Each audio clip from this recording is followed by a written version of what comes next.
salamat po, Diyos, sa mga ganito. Salamat, Panginoon, sa iyong biyaya at pagpapala, Panginoon. Pasasalamat namin, O Diyos, na kayo po patuloy na pumagitna, Panginoon, sa amin po magpapatuloy. Panginoon, ang iyong banal na Espiritu ang siyang maghari, magbigay ng pangunawa at pagkaintindi sa bawat isa sa amin, Panginoon. At ang inyong alipin, O Diyos, na gagamitin sa harapan ng iyong pulpito, ay inyo pong basmasan. At ang tanging may lalabas sa kanyang labi, Panginoon, ay ang katotohanan. At tanging sa kayong kapurihan at kadakilanan. Maraming salamat, Lord, sa iyo ang lahat ng papurit pagsamba sa Panginoon ni Jesus. So, kahapon po ay talagang pakita kayong video. So, kahapon po ay nandun kami sa Home for the Aged. Yung iba naman hindi ko aged pa, hindi pa aged. But anyways, ito po yung ating pag-aaralan. No? So, dahil Pasko, itong linggong ito is actually yung Christmas week. Correct? Last Friday ay tapos na ang trabaho, tapos na rin ang mga estudyante. So basically, sabi nga nila, nag-umpisa na daw yung exodus ng mga taga-Metro Manila going to provinces. Hindi pa kami kasama doon. Kahapon nga ay napag-uusapan namin kung saan kami mga pupunta pagkatapos po ng linggo ito. Itong linggo ito. So kung maalala natin sa kwento ng Bethlehem, ay nakikita niyo yung tatlong picture na yan, di ba? Sino yung mga taong yan? Three kings, three wise men. Ano mga pangalan nila? Si Gaspar, Baltasar at si Melchor. Yan yung sa atin ng tradisyon. No? Pero sa Biblia, basically wala talaga sila sinabi. No? Unnamed. No? Unnamed sila. So, pinamagatan ko po itong ating pag-uusapan ngayon is more than gifts. No? More than gifts. So, kung maalala po dito yung tatlong yan, ay sila yung nagdala ng mga alay o yung mga regalo sa ating Panginoon. Pero bago po tayo mag-umpisa, pusanin muna yung inyong mga salitang Biblia. Dito po sa Mateo chapter 2, verse 1 to 12. So pag-aaralan natin ngayon, ano ba yung nakasulat sa Biblia patungkol sa kapanganakan ng ating Panginoon Jesus? So sabi niya sa Mateo chapter 2, verse 1 to 12, nang ipanganak si Jesus sa Bethlehem ng Judea sa kapanahunan ng hari si Herodes. May mga pantas.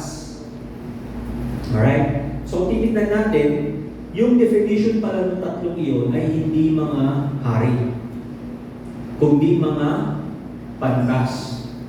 Sa wika nila, ang tawag sa kanila ay mga magi. No? Mga magi. Yan, di ba? Ngayon, sabi niya, meron daw tatlong mga pantas, may mga, hindi na rin sinabi kung tatlo. Kita niyo na? Sabi niya doon, may mga pantas na lalaki, pero hindi niya sinabi kung ilan yung bilang. Okay? Mula sa silangan, nagmula daw sila sa silangan, na dumating sa Jerusalem na nagtanong, nasaan ang ipinanganak na hari ng mga Hudyo? Sapagkat nakita namin ang kanyang bituin sa silangan at naparito kami upang siya rin sambahin. So itong mga taong ito, ng mga pantas o yung mga magi ay naglakbay mula sa silangan dahil nakita nila yung bituin. No? Nakita nila yung bituin at for whatever reason, sabi nila, asan yung ipinapanganak na hari ng mga Hudyo. At nagpunta sila doon not to admire but to worship, para sambahin. Now, nang marinig ito ni Haring Herodes, siya ay nabahala pati ang buong Jerusalem. Nang matipid niya ang lahat, ang mga punong pare at mga eskriba ng bayan, nagtanong siya sa mga ito kung saan isisilang ang Kristo. So, during that time, nasa Roman rule sila. Sinabi nila sa kanya, sa Bethlehem ng Judea, sapagkat ganito ang isinusulat ng propeta. Babasa niyo po yan sa Micah, chapter 5, verse 2. At ang sabi niya, At ikaw, Bethlehem, sa lupain ng Juda, sa anumang paraan, ay hindi ka pinakamaliit sa mga pangunahing bayan ng Juda, sapagkat sa iyo manggagaling ang isang pinuno na magiging pastol ng aking bayang Israel. So, itong mga priests na nag-aaral din ng salita ng Panginoon, alam nila kung saan isisilang ang Kristo. No? Alam nila kung saan isisilang si Kristo. Pagkatapos lihin na pinatawag ni Herodes ang mga pantas at inalam sa kanila kung kailan lumitaw ang bituin. So, nung tinawag niya sila, isa sa mga naging question niya is, kailan ba lumabas yung star? So, ibig sabihin, nung nakita nila yung star, nag-umpisa silang maglakbay. Pagdating nila sa Jerusalem, ang hinahanap na nila ay ano? Ang pinanganak ng si Jesus. Kaya nung nalaman ito ni Herodes, ang naging tanong ni Herodes sa kanila is, kailan niyo ba unang nakita yung star? Dahil yung unang nilitaw ng star, iyon yung araw na kapanganakan ni Jesus. Now, kanyang pinapunta sila sa Bethlehem at sinabi sa kanila, humayo kayo at hanapin ninyo mabuti ang sanggol. Kapag siya ay inyong natagpuan, ipagbigay alam ninyo sa akin, upang ako rin ay makaparoon at siya ay aking sambahin, sabi ni Herodes. Pagkatapos nilang makinig sa hari, ay lumakad na sila. At naroon, ang bituin na kanilang nakita sa silangan ay nanguna sa kanila hanggang sa tumigil sa tapat ng kinaroroonan ng sanggol. So when they travel, yung bituin, lumabas nung ipinanganak si Jesus. Pero hindi yun nanatiling visible. Sinundan nila yon. So pagdating nila sa Jerusalem, hinahanap nila si Jesus. Nasabi ng hindi namin ay puntahan mo sa Bethlehem. So ang ginawa nila ngayon, paglabas nila, by miracle, nakita nila ulit yung star. At ang sabi niya doon, hanggang sa tumigil sila sa tapat ng kinaroroonan ng sanggol. Labis silang nagalak nang makita nila ang bituin. Pagkatapos nila pagpasok nila sa bahay, ay nakita nila ang sanggol na kasama ng kanyang inang si Maria. Nang patira pa sila, sumamba sa kanya. Nang buksan nila ang kanilang mga kayamanan, ay inihandog nila sa kanya ang kamakalon na ginto, kamanyang at mira. So dyan lang po nakuha yung tradisyon natin na tatlo. Dahil tatlo yung regalo. Pero in reality, hindi po siya nabigyan ng number kung ilan yung talagang naglakbay para sa bahay ng Panginoon. Palibhasan binalaan sa pamamagitan ng panaginip na huwag na silang babalik kay Herodes, nag-iba sila ng daan patuloy sa kanilang lupain. So, yan yung kwento, yung DVD story. Maliban, yung part na yan, skip lang natin yung part na kung saan naghanap si Joseph na tirahan. Wala silang makitang tirahan at ipinanganak si Jesus saan? Sa sabsaban, di ba? Sa major. So, may mga babasagin ng tradisyon sa pag-aaral natin ito. Number one, unang tanong dyan is that where did the Magi o yung mga wise men come from? Saan ba talaga sila nanggaling? No? Ang sabi ko sa binasa natin, nagmula sila sa silangan. Pero isang bagay ang malinaw dyan, hindi po yan mga Hudyo. They are not Jews, they are not Hebrews, hindi sila nagmula sa lahi ni Israel, kundi sila ay mga tao na Gentiles, katulad natin. No. So according to tradition, according sa sabi niya, nang ipanganak si Jesus sa Bethlehem ng Judea sa kapanahunan ng Haring Herodes, may mga pantas, ito po yung mga magi, na lalaki mula sa silangan, sa east, na dumating sa Jerusalem. Alright? So kung titignan mo yung world map, kung magagaling sila sa east, dalawang bansa yung pwede nilang panggalingan. One is Iraq and one is Iran. Then yung mga modern names. Ngayon, ang old names nila, they come from Babylon or from Persia. Persia. No? So kung titignan natin, sabi niya, Persia is the most accepted land kung saan nanggaling itong mga ito. o yung tinatawag natin na modern day Iran. Doon sila nanggaling. And then, the word Magi originally refers to a priestly learned class in Persia. Anong ibig sabihin nito? Itong mga taong ito, they are not just ordinary people. Ano sila? Sila ay parang mga pari. At kapag sila ay pari, they are educated persons. Ano ibig sabihin kapag nandun sila sa lugar na yon? They were, number one, astronomers, scholars, and advisor to kings. One of the reasons why kung bakit kaya nilang mag-travel using yung star is because they have knowledge of astronomy. Sabi po sa seaman, kapag pinag-aralan nyo na yung navigation, meron kaming subject ng navigation 1 and navigation 2. Yung navigation 1 namin is actually using the old method. Meron kami tinatawag na tool na tinatawag ng sextant. Sextant. At yung sextant na yun, ginagamit yun for one reason. That is being used by old sailors, pero dahil modern na tayo ngayon, may GPS. Pero if in any case nag-down ang buong system ng buong barko, wala yung radar mo, wala yung GPS mo, everything is done electronically, babalik ka sa traditional na bubuksan mo yung mapa, you will calculate the longitude and the latitude, and then you will use the sextant to map the stars. Imamapa mo yung star para marating mo yung iyong dadalhan. So ito pong mga Magi na ito, they are astronomers, they are scholars, and they are advisor to the kings. At kung maalala ninyo, Persia is also one of the kingdoms na kung saan ay naglingkod sino? Sino prophet yung naglingkod dyan? Jonah? Hindi. One of the major prophets. Nag-uumpisa sa letrang D. Daniel. Si Daniel. Daniel is one of the persons, one of the prophets na kung saan ay naglingkod siya. At kung matatandaan natin, dala-dala ni Daniel yung mga kasulatan, right? Yung knowledge niya about it. Kaya itong mga Persians na to, itong mga Magi na to, they know.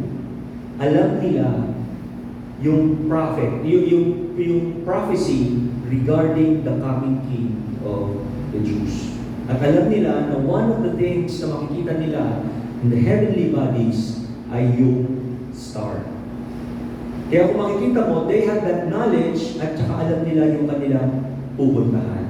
Now, sabi niya dito, Persia was famous for star study and prophecy interpretation. Magaling sila pagdating dyan. That's why they can navigate. They are Gentiles, hindi po sila mga Hudyo. They were seekers. Hinahanap nila kung ano yung katotohanan dun sa nabasa nilang prophecy. And then lastly, they traveled not to watch, but to worship. Yan yung malaking pinagkaiba sa kanila. So the first, ang unang naghanap kay Jesus ay hindi mga Hudyo, kundi mga hindi. Tayo yun. Tayo yung mga hindi naghanap. Tayo yung unang sumamba sa Kanya. Tayo ang mga hindi ang unang nagbigay ng regalo sa Kanya. Now, ito yung tanong. How old was Jesus when the wise men found him? Ayan. Sa tingin ninyo? Ilan? 2 years old? 7 years old? 7 years old? Ha? Newborn. Yun, newborn. Kasi sa manger, di ba yung sa pag pinapanood natin yung na-DVD, makikita natin, darating yung 3 hari, dala-dala yun, nasa sapsapan pa si Jesus Christ, di ba? So, newborn. Ano ba? Tingin nyo, ilang taon na siya nung nakita? 1 week. 1 week? Alright, that's good.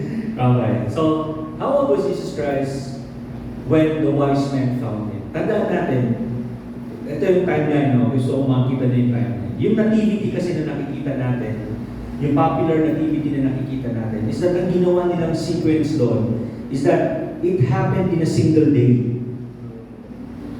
Right? Nangyari sa isang araw yung ginawa ng nativity, which is one of the nativity na nakita natin sa ating sa Katoliko. Right? So kung papanonoorin mo yun, ang gagawin nila, naglalakad si Joseph at si Maria, and then habang naglalakad si Joseph at si Maria, naghahanap sila ng matitirhan. Then, ang nangyari, habang naghahanap sila ng matitirhan, parang at the same time, darating yung mga magi kay Herodes. Then, saka sila hahanapin si Jesus Christ. At makikita nila si Jesus Christ na nasa sabsaban pa. Yun yung, that's the, basically yung nativity natin. But, basahin natin kung ano sabi ng Bible. Basahin natin kung ano sinabi ng Biblia. Sabi ng Biblia, sa verse 11, pagpasok nila sa bahay, ay nakita nila ang sanggol na kasama ng kanyang ina, si Maria. Saan pinanganak si Jesus? Saan natagpuan si Jesus Christ? Sa bahay. So yung nativity natin na nakikita natin is incorrect.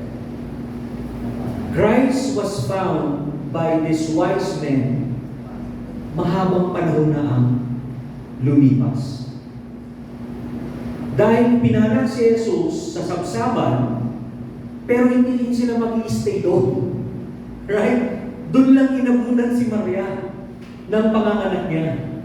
At kung inabutan si Maria doon, bilang isang ama, palanatilihin mo ba na nasa sabsaban lang? No. The reason kung bakit siya ipinanganak sa sabsaban was a fulfillment of a prophecy. Pero after noon, inilipat ni Jose yung kanyang mag-ina sa isang bahay. And take note, nang dumating yung mga magi doon sa Jerusalem, nung nakilala nila si Herodes, tapos nang manganak si Maria. Tapos na siyang manganak.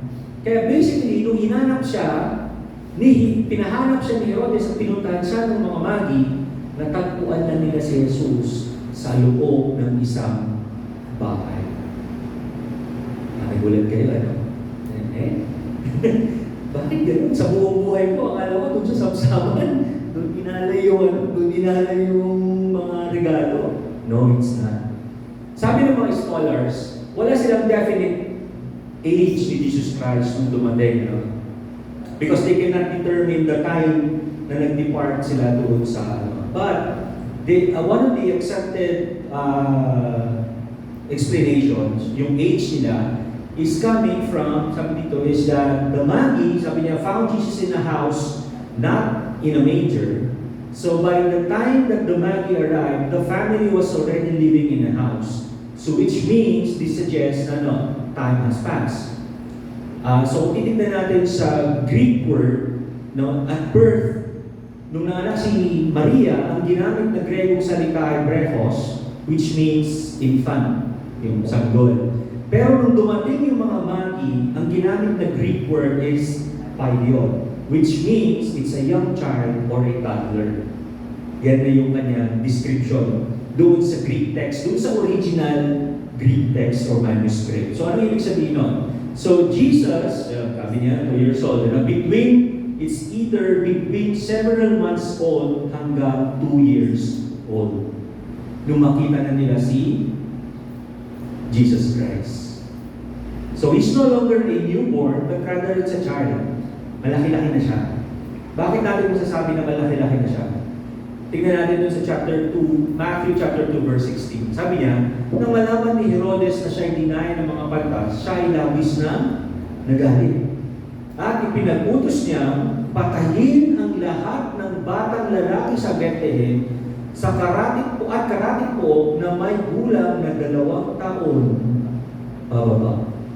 Ayon sa panahon na kanyang tiniyak mula sa mga pantas. So ang inasyon ni Herodes, ang ginawa ni Herodes was that from the time na na-meet niya yung mga pantas, which basically probably just a few days old, ilang araw pa lang si Kristo nung na nabubuhay, pinapatay niya. So kung titignan natin, nung dumating sa kanya, yung balita na nag-iba ng ruta, yung mga pantas at hindi bumalik sa kanya, 2 years had passed. 2 taon na yung lumipas.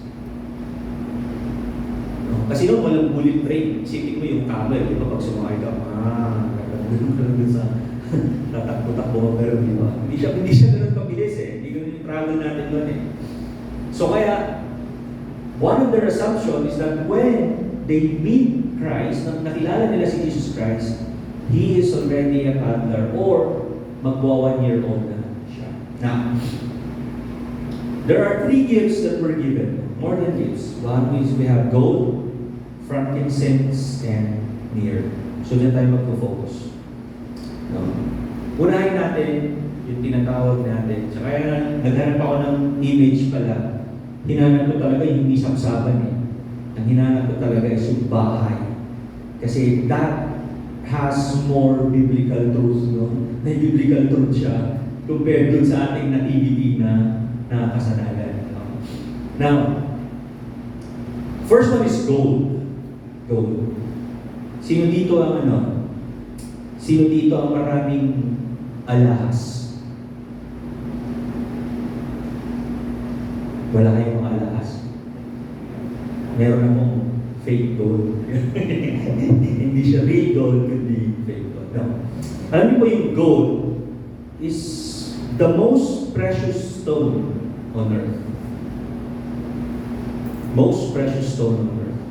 Hindi nawawala ang value niya. Hindi nawawala ang value niya. Ang Pilipinas, meron tayong reserve. Meron tayong gold reserves. Even the United States has gold reserves. Bakit? Because if in any case, yung currency natin will fail, no? Ang currency natin is measured by gold. Ang economy natin is measured by gold. Kung babasahin niyo yung economy, why it shifted to paper, kung bakit nag-shift to paper, is because hindi na kaya yung demand ng currency o ng pera para i-translate into gold. Kaya after World War II, nagkaroon ng pagkakasundo yung mga bansa, and ang ginawa nila is yung international currency will be the US dollar. Converted siya sa gold. Kaya kung makikita nyo sa ating economy, naka-align palagi lahat sa dollar yung natin. Pero tayo po, meron tayong reserve currency na kung saan kung sakaling bumagsak, ay bibenta lang natin yung gold natin to cover yung ating. So yun yung accepted trade sa gold. So gold is a gift. So one of the gifts that they gave is gold. At ang ibig sabihin ng gold na yun, one of the things na it represents is that it's a gift for a king. Regalo yun bilang pagkilala sa pagkahari ng ating Panginoon. Kung titignan ninyo, by giving gold, the Magi were declaring a powerful truth. Ano yung Magi niya? Number 1, the child is a king. Yung batang yun na hinahanap nila ay hari. Pangalawa, it's not just any king, but the King of Kings. Hari ng lahat ng hari. At pangatlo, no? Hindi siya anointed king ng tao, but he was born as a king. Ipinanganak na siyang hari. So, hindi niya kailangan ng confirmation ng any government o kahit na sino mang tao. Those people, yung mga tao na nag-aral sa kanya, knows na ang kaharap nilang bata is not just an ordinary king, but they know that he is a king. Tingnan niyo po yung nila. Sa Matthew chapter 2 verse 2, sabi niya, nung nagtanong sila, ito ang tanong nila, nasaan ang ipinanganak na hari ng mga Hudyo? Hindi sila nagtanong, asan na yung magiging hari ng mga Hudyo? No? Pag sinabi kasi, asan na yung magiging hari, that's future tense. Posibleng mangyari, posibleng hindi. Pero sa kanila, when they asked the question, it was confirmed, it was solid, na kung saan sinasabi niya, this child is a king. Ang batang ito ay hari. So that's a big difference, no? Malaking difference yun. At hindi lang yun, one of the things na nakaka-amaze is that nung pinuntahan nila si Jesus Christ, kapag sinabing ipapanganak ang isang hari, ano yung ini-expect mo? Dadatnan mo.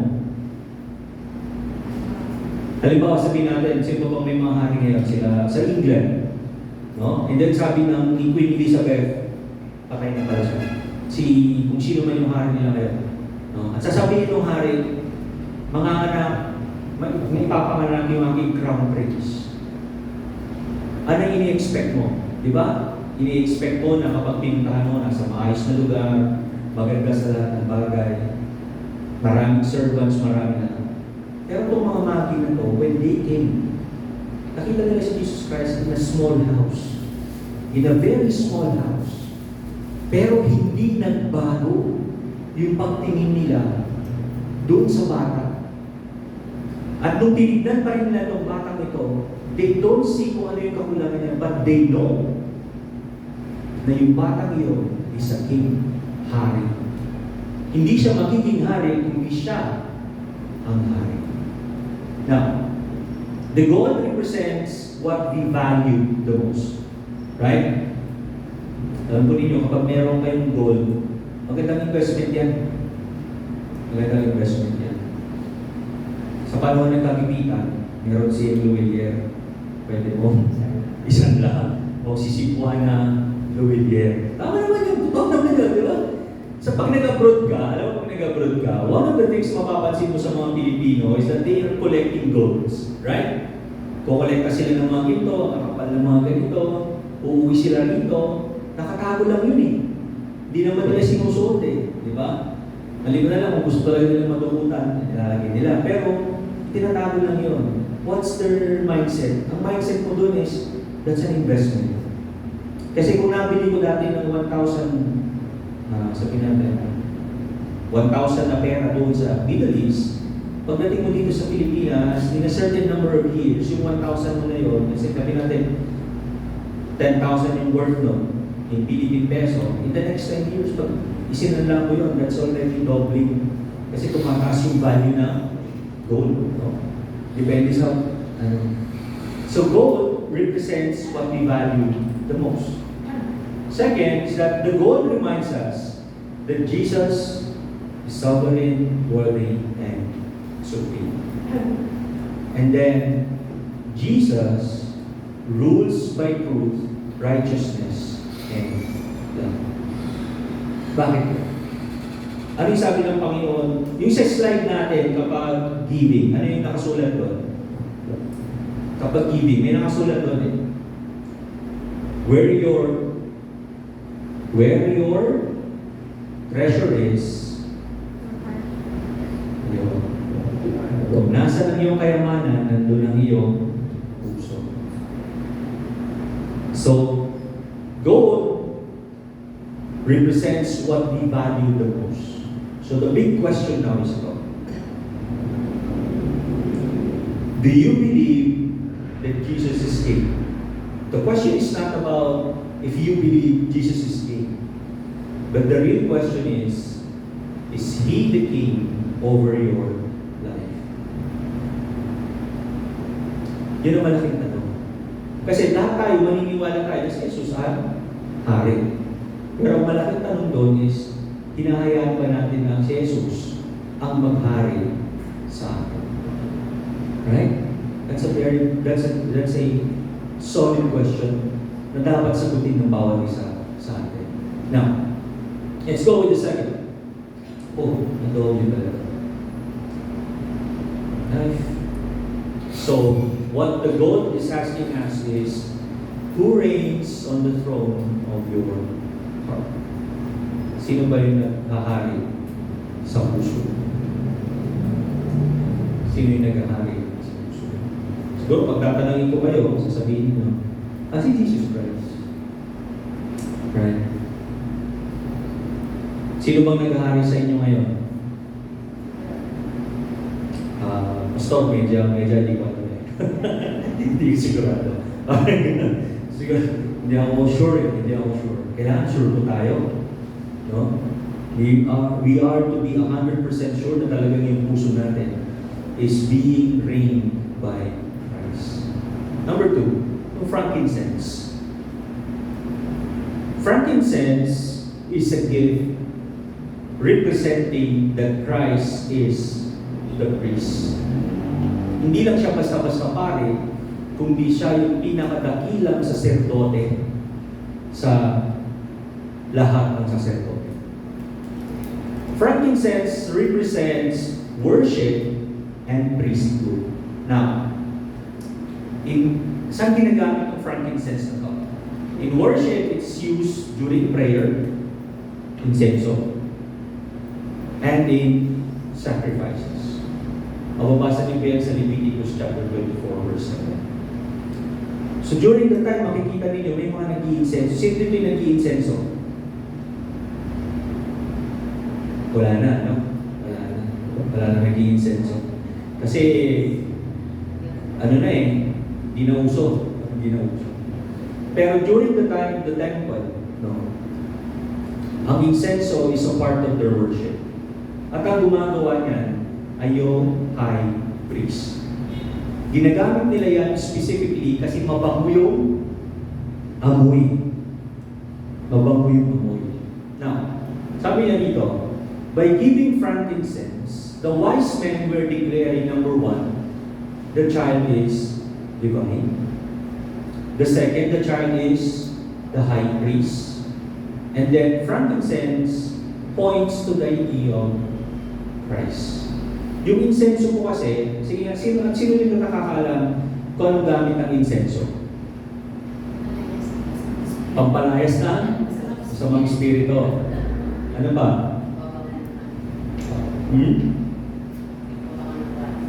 Pampabango ng kwarto. Parang katol lang, ano? Katol. Pangalis ng yung lamok, ano? Pangalis ng lamok, ano? Alam po niyo yung frankincense na yan. Kapag gumawa yan ng pag ginamit yan ng mga pari mo, pag ginamit yan ng pari, they are actually purifying and cleansing. Kaya nga yung sa altar noon, ito yung altar noon, they would actually umiikot yung mga yan with their incense. Because that's one form of purifying. Kaya nga, at ang gagawa lang yan is actually the high priest. Yes. So kung titignan natin, sabi niya, sa Hebrews chapter 7, verse 23 to 28, maraming pari noon. Dahil kapag namatay ang isa, pinapalitan siya ng isa upang may pagpatuloy ang mga gawain nila bilang mga pari. So yan yung succession. Ngunit si Jesus ay walang kamatayan, kaya hindi na ililipat sa iba ang pagkapari niya. So when He was appointed as the high priest, wala nang ibang high priest na kinikilala ang ating Diyos, kundi si Jesus na lang. Kaya maililigtas niya ng lubos ang sinumang lumalapit sa Diyos sa pamamagitan niya dahil nabubuhay siya magpakailanman upang mamagitan para sa kanila. Si Jesus ang punong pari na kailangan natin dahil banal siya at walang kapintasan.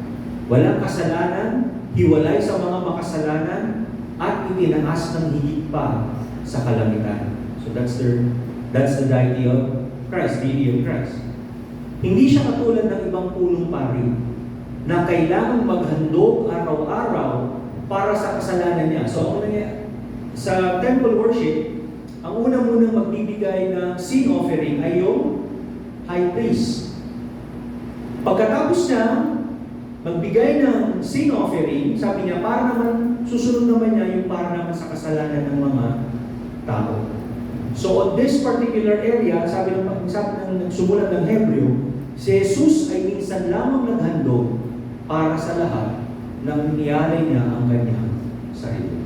So, kung makikita natin, ang itinalagang naging punong pari, ayon sa kautusan ay may mga kahinaan. So ito yung Levitical priesthood. Ngunit ayon sa sinumpaan ng Diyos, Matapos maibigay ang kautusan, itinalaganan niya ang kanyang anak na maging punong paring magpakailanman dahil natupad nito ang layunin ng Diyos. So doon natin makikita that there's no other, wala nang ibang pwedeng mamagitan sa tao kundi si Kristo. Now, frankincense reminds us of worship. Worship that's not just singing, but living. Paano po nangyari yan? So, one of the things that you can ask yourself, number one, does my life bring honor to God? Ano yung natin? Ano yung ating motto? Living life that honors God. So that's one of the questions. Does your life, does my life, yung aking bang buhay, is bringing honor to God? Number two, is my prayer life, is it a sweet aroma to God? And then number three, do I worship only with my lips or with my obedience? Those are the questions. Wala na tayong alay ngayon na insenso, correct? Pero yung buhay natin, ang sabi niya, offer your life as a living sacrifice. Holy. Right? Kaya sa atin, ang incense natin is our life. Are we bringing honor to God? Are we praying faithfully to Him? And are we worshiping the Lord not in our lips, but through our obedience? Now, the last one, ikaw magbawakas, is the mira. No? This gift means a gift for a Savior who will die. Mamamatay. Bakit po? Sabi niya, mir or yung mira, it represents suffering and death. Bakit? Mir is used for embalming bodies, pang-imbalsa mo, burial preparations kapag ihilibing yung tao, at saka pain-relieving spice, pang-numb pag sa ating sa katawan. So, yung mira, nung inialay sa Panginoon yun, it is a prophetic symbol na kung saan si Jesus Christ is going to die. Mamamatay siya. Sabi niya dito, sa Marcos chapter 10 verse 45, Jesus was born to die. Sapagkat kahit ang anak ng tao ay naparito sa mundo, hindi upang paglingkuran, kundi upang maglingkod at ialay ang kanyang buhay upang tubusin ang maraming tao. Nakakalungkot kasi kung titignan mo, halimbawa si Arlo, no? Si Arlo, kung siya si Jesus Christ, habang lumalaki yung batang yan, ikaw na ina at ikaw na ama na nagpapalaki, alam mo na isang araw, mamamatay siya. Yung araw na lumabas siya doon sa sinapupunan ng kanyang ina, alam niya na siya ay mamamatay. Nakatakda siyang mamatay. Ang hindi lang niya alam is kailan. Nakatakda siyang mag-suffer, nakatakda siyang saluhin yung kasalanan ng mundo. And that's the reason why Jesus was actually born to die. Ipinanganak siya para mamatay, para mayroon. So, Mir, or yung Mire, reminds us that Christmas, the born, yung pakapanganakan ni Jesus Christ, is not complete without Calvary. Bakit po?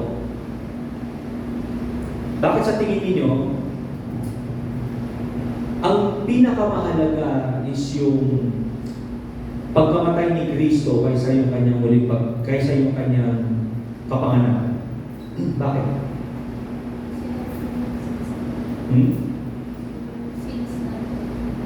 Kasi pwede siyang ipanganak at hindi siya mag-suffer, hindi tayo matutubos. Right? Wala tayong kaligtasan.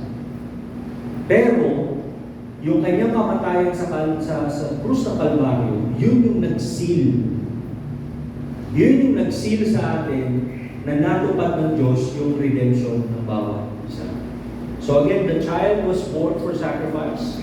So from the very beginning, the shadow of the cross stood over the manger. Ibig sabihin nito, nung pinanganak si Kristo, bagaman sanggol pa lamang siya, nakatakda na siyang ipako sa cross. And when the time is right, mangyayari yung bagay. Nakakalungkot yun, ano? Kasi kung halimbawa, ikaw yung anak, ako yung anak, halimbawa si Genesis, no? Genesis, ilang taon na si Genesis ngayon? 21, di ba? 21 na si Genesis. 20 years old si Genesis. Hindi mo alam na by the next 10 years pala, mag-uumpisa na yung ministry niya. At pag nag-uumpisa yung ministry niya, magbibilang ka lang pala ng 3 taon, eh makikita mo na ipinako siya sa krus. Oh, ito, trivia. May trivia ako. Si Joseph,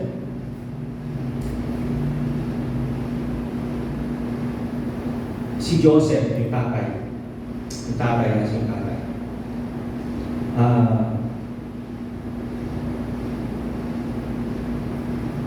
Na-witness ba niya yung kamatayan ni Jesus Christ?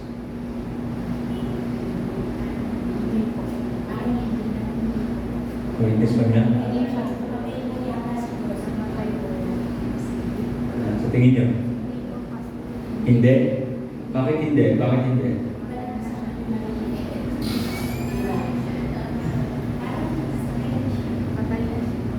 Wala na siya, di ba? Yes. That's it. Ito, may tanong pa akong isa. Nung napangasawa ni Joseph, si Maria, ilang taon na siya?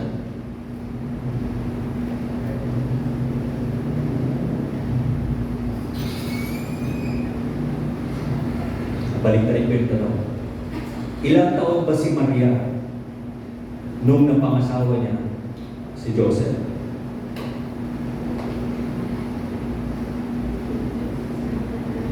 Ano sa tingin niya?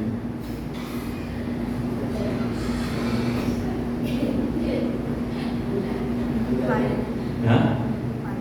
Ilan? 25? Kasi yun yung ano natin ngayon sa panahon natin, yun yung marriage age, no? Yun, 25. Actually po si Joseph, matanda si Joseph. Kasi hindi niya unang asawa si Maria. So si Joseph, I think, if I'm not mistaken, mga nasa 50s na siya nun eh. Nasa 50s na siya nung napangasawa niya si Maria. Sabi natin mga late 40s going early 50s siya. At si Maria, nung napangasawa niya si Joseph, at the very early age, I think it's around mga 14 to 16 years old, going to the 18s, nung napangasawa niya si Maria. So that's the reason why, kung makikita niyo during dun sa cross, nung tinanong ni Peter ata yun, sabi niya, Panginoon, anong mangyayari sa babae ito? Right? Yun ang tinanong niya, anong mangyayari sa babae ito? Pero makikita natin doon, si Joseph ay non-existent. Because he died. I think he died even before nag-umpisa yung ministry ni Jesus Christ. So, Joseph knows na yung anak niya will become the Savior of the world. No? At hinanda niya mabuti yung kanyang. So now, Mira will confront us with the decision, number 1, have you repented of your sin? Are you trusting the sacrifice of Christ? And have you received the salvation that was offered by the Lord?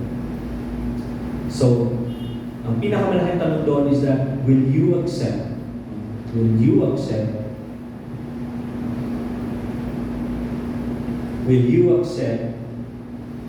the Savior who died for you? Bakit tanong yan?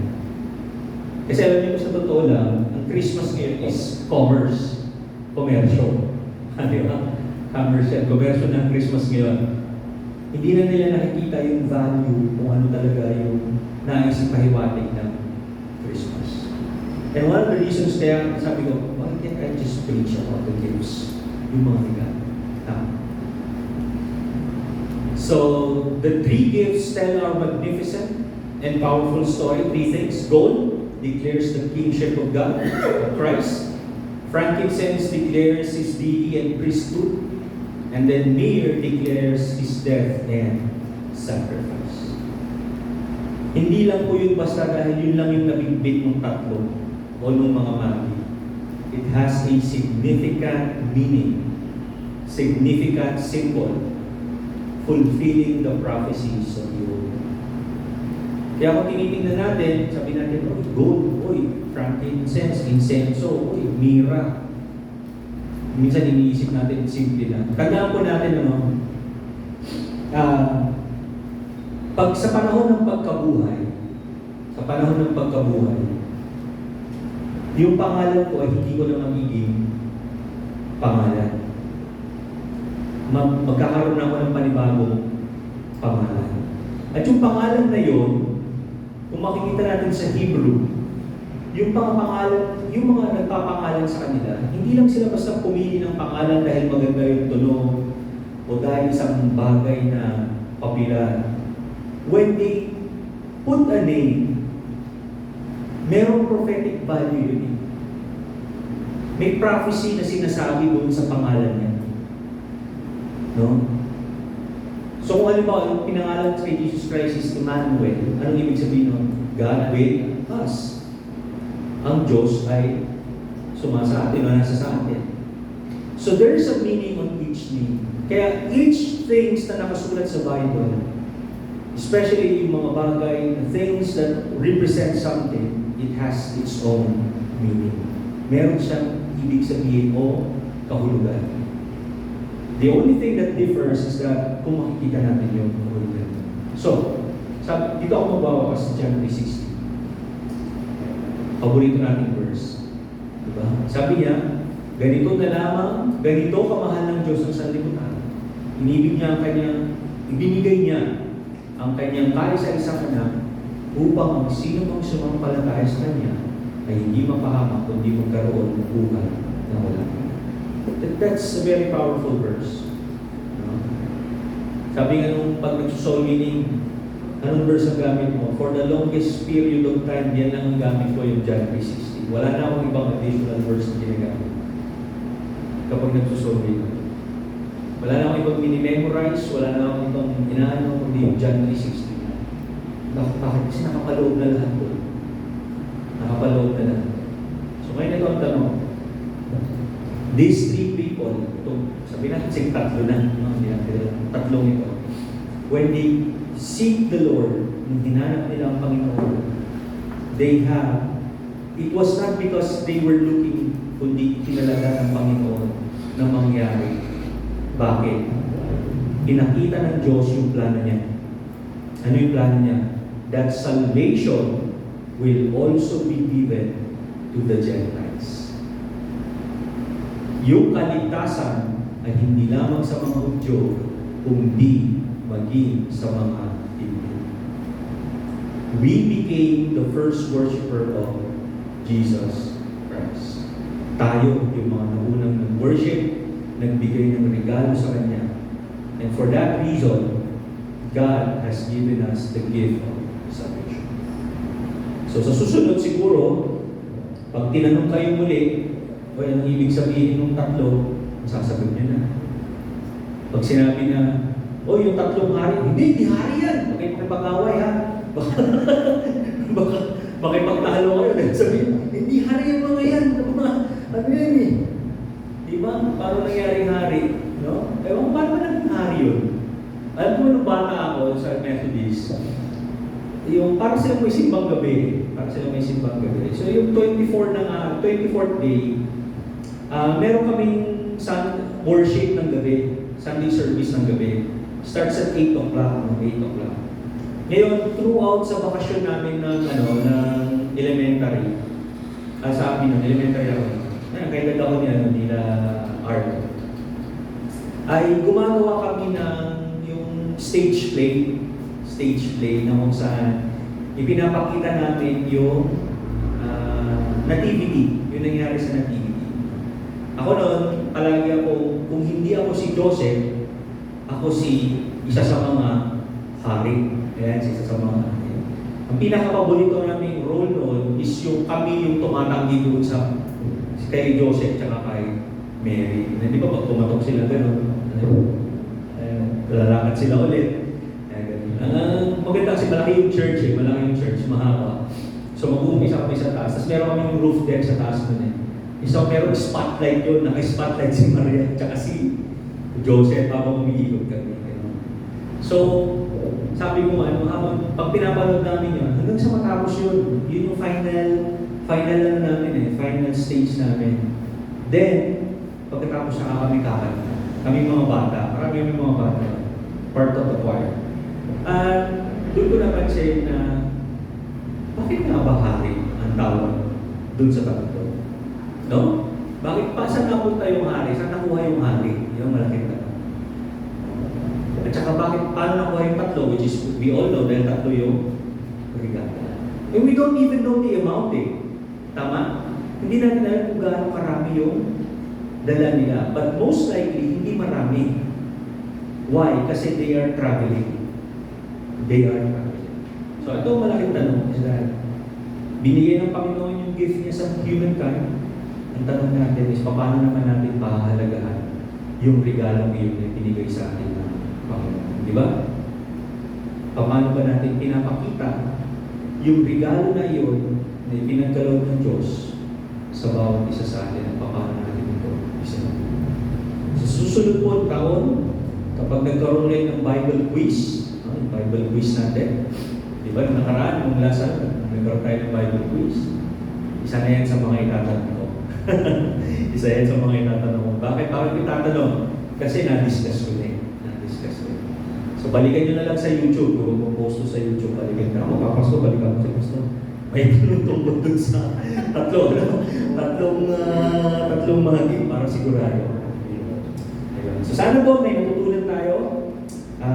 Alam ko, this is the week na kung saan tayo mag-celebrate ng Christmas.